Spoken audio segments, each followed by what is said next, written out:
All right, so let's take a look at our readings for English 102. We're going to read Station 11 by Emily St. John Mandel. This is a new dystopian novel. That's kind of the latter half of the class. We're going to start off with this Pulitzer Prize winning, and get me in there at the same time, this Pulitzer Prize winning nonfiction, Guns, Germs, and Steel by Jerry Diamond. And then our anthology piece, of course, is the classic Norton, where you'll get lots of information, different readings, and information on literary devices. And the last section that we'll read towards the latter part of class deals with research and how to write a research paper that deals with literature. So there's lots of useful stuff in there for this course. Our calendar, we looked at that already. Our calendar of readings is here. That's going to give you this here. All right. So what I wanted to show you is what's required versus what is recommended. I only put a certain amount of readings in the course. You know, there's only so much time in a day, and there's a lot to read in a literature course, especially an intro to lit. So what I did is I gave you some options. So what you see on here, right, which is this link here. If you go here, all those are required. These are the required readings, required videos. So like you'll see what 1 through 8 in the Norton first week, and Guns, Germs, and Steel, right? So Norton, of course, is referring to this one. Guns, Germs, and Steel. You want to start reading that just as soon as you can. It's terrifically interesting, but it's not that long, but it's not the shortest book either. It's definitely one that you're going to want to take a look at, though. That Derrida documentary, you'll find that under Unit 1. It's a great documentary on basically the founder of deconstructionism, Jacques Derrida. And that's week 1. We'll move on to week 2. Same, right? Guns, Germs, and Steel, Norton Anthology. Get a little further on those. Let's see, and our reading is going to be the Epic of Gilgamesh. The reason is because that's probably the first example of Western literature that remains. So here's the Epic, a study guide, some background information. The other things in here, these are mainly actually historical resources that would be good to look at, so I would definitely recommend it. All right, so let's take a look at Unit 2. Over through here, let's take a look at, say, like week 3, we start the classical period, which is Unit 2. So we have a play, Sophocles' Antigone, which is required, and more reading in Guns, Germs, and Steel and the Norton Anthology. Right, so there's not much else there. This is going to be recommended because I know not everyone has Netflix, but I found this wonderful series called Myths and Monsters, which I would recommend as well. But let's see what's in here. We have the lectures, the classical period, and under readings, you'll see there are more readings. You don't have to read Plato's Crito, but you might find it interesting to do so.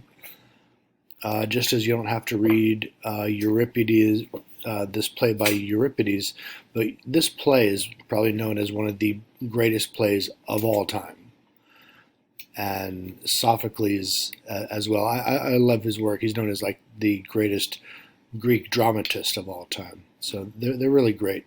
Recently I learned about the myth of Romulus and Remus.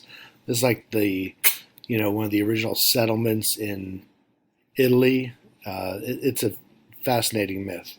And these are mostly actually there's a good mix of historical and literary works here. Excuse me.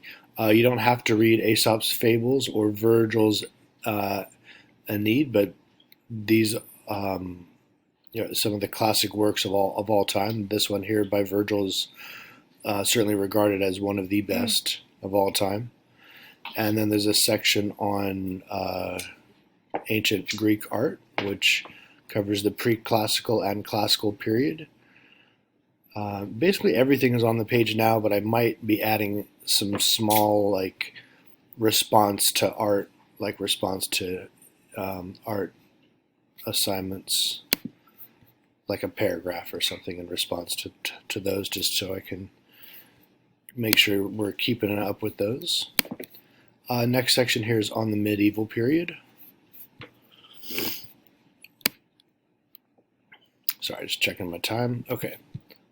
Okay, so in the medieval period here, we're going to read excerpts from Boccaccio's Decameron. I actually have to go in here and specify the excerpt. The excerpt. I actually haven't done that yet. We're going to read one of the classic stories of all time in there. And what is also listed here is Dante's Divine Comedy, because it's an absolute classic. It is, like I said, it's a recommended piece, but it's not required. It's a longer piece, and it's not going to tie into our assignments. But if you have the time and you have the desire, take a look at it. Right? In the Renaissance, we have Machiavelli's The Prince, Guns, Germs, and Steel, and Norton. All right, so that's pretty basic. And in the section itself, you'll see The Prince, Study Guide for the Speeches of Robespierre, Francis Bacon's Of Studies, which is a great short essay. And then you have the work of Shakespeare. We're not going to require that you read it, but I would certainly recommend you at least take a look at maybe one of them. And I did pick this one out because it ties in nicely with the themes of the course. Midsummer Night's Dream also happens to be one of my personal favorite Shakespeare plays. And we have some of this is one of the speeches of Robespierre, linked to The Prince, and art of the time period. And of course, videos for that section. Renaissance is split up into two parts. We have the Of Studies here, work of Ben Jonson. It's as close as we're going to get to Renaissance drama. Ben Jonson is also a playwright, a pretty good one at that. If you do have the time or occasion to read his work, they translate well. I would recommend them. All right, so Enlightenment readings, study guides.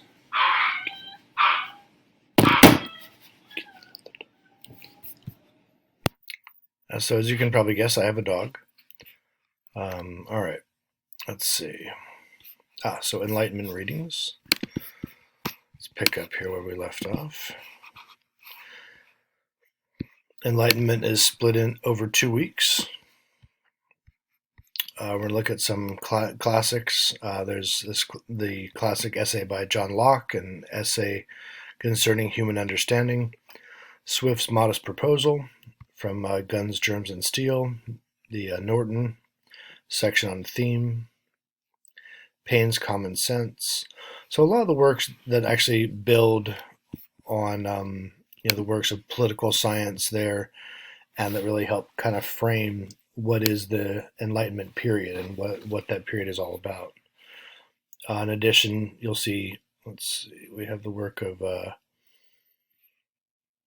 put these study guides in here, but I think Poe is in the next section. I'll move that.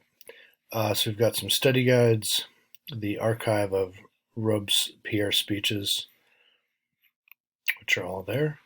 Paine's Common Sense. So you do want to read the Robespierre, because there's going to be an essay on that. Let's see, as well as the other ones are in the later probably the next section or so. Yeah, so those are pretty straightforward. Got a couple of videos there on Robespierre, the Enlightenment section, the work of Locke. And then this whole part here is, of course, how to write the essay itself. Oh, I gotta I'll move those up. A couple more study guides on Edgar Allan Poe.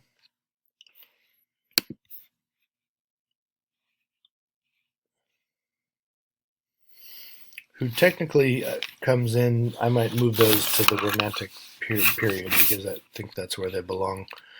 Okay, so in the Romantic period, which starts this unit here, we're going to look at some Keats in the Norton, some Coleridge in the Norton, so like some classic Romantic poetry, Wordsworth in the Norton, and then a section on poetry, a little more in Guns, Germs, and Steel.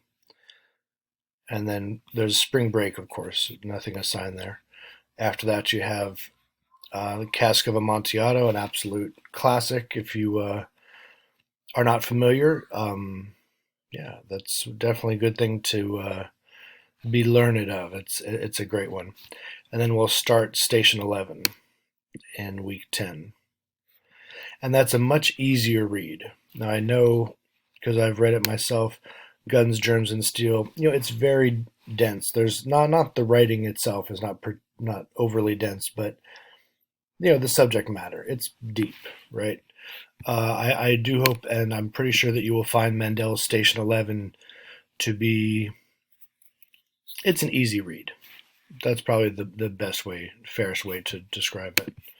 It's a pretty easy, it's an easy read. All right, so we've got some study guides here. Those I might move those because those actually refer to the modern section.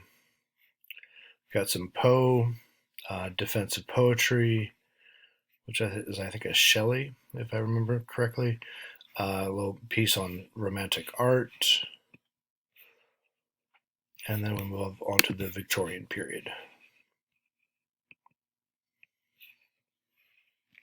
It looks like I do need to add.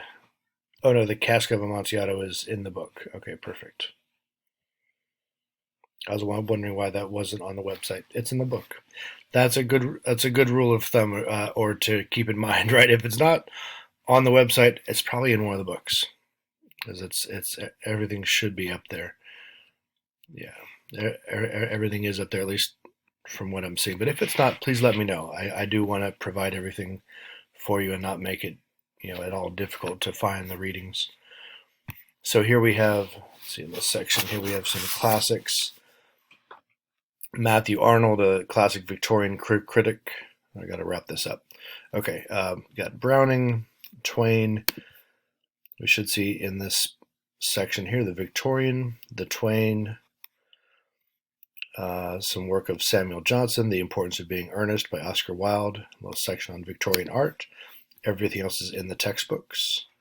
Got the Norton, Station 11, Importance of Being Earnest, which is on the webpage.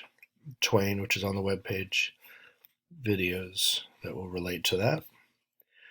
Then we move on to the last, second to last section, but the last literary section, modern and postmodern. So in here we have Hemingway, of course, some James Baldwin, some post-colonial work, work of Linton Kwesi Johnson, Harlem Renaissance, got Claude McKay, and dystopian literature, Station 11. So we're covering the gamut there of a lot of modern work / postmodern. Excuse me.